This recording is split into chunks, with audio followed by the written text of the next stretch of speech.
नाज़रीन, गंबट में गिम्स सरबराह डॉक्टर रहीम बख्श भटिया जी कोशिशुनि सां दिल जे मर्ज़ जे माहिर डॉक्टरनि जी टीम नारे जे दिल जा बंदि पियल ॿिनि वालनि जो कामयाब ऑपरेशन करे वरितो आहे। तफ़सील किशोर कुमार जी रिपोर्ट में।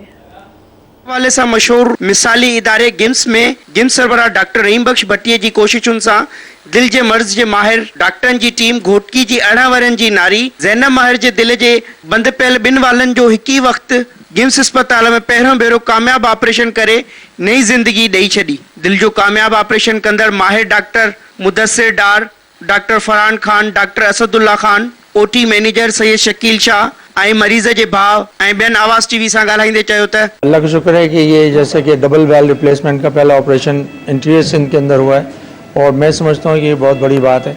इस इदारे की वजह से भी और भट्टी साहब की मेहनत जो उन्होंने की है, अल्लाह ताला ने उसको कामयाब किया और ये ऑपरेशन काफ़ी कॉस्टली होता है। अगर कराची में हम लोग करते हैं, किसी भी शहर में करते हैं तो अच्छे खासे 8 से 10 लाख रुपए खर्च होते हैं, लेकिन यहाँ पर ये ऑपरेशन बग़ैर किसी कॉस्ट के, बग़ैर किसी पैसे के हुआ है।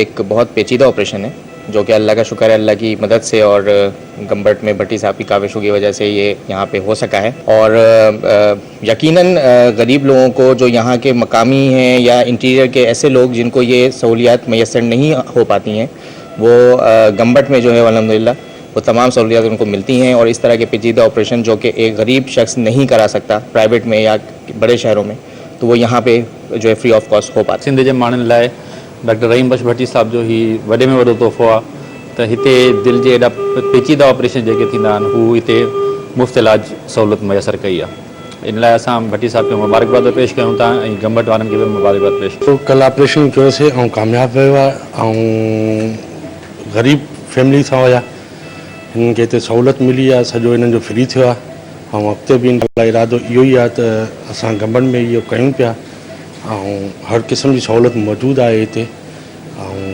अॻिते बि असां सुठा कम कंदा रहंदासीं।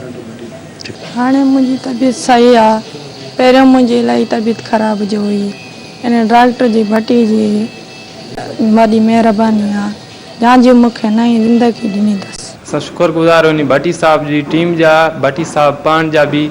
असां अॻु में सखर वियासीं, उते बि इलाजु हलियो, हिते जेको थियो आहे तमामु सुठो थियो आहे, बहितरीनु थियो आहे। दिल जे माहिर डॉक्टरनि पारां घोटकी वासण ज़ैनब नारी जो गंबट गिम्स अस्पताल में पहिरियों भेरो दिल जे बंदि पियल ॿिनि वालनि जो कामयाब ऑपरेशन करण ते संदसि वारसनि पारां डॉक्टर रहीम बख्श भट्टी ऐं दिल जे माहिर डॉक्टरनि जी टीम जा थोरा मञिया। कैमरामैन आकाश कुमार सां गॾु किशोर कुमार, आवाज़ टीवी न्यूज़, गंबट।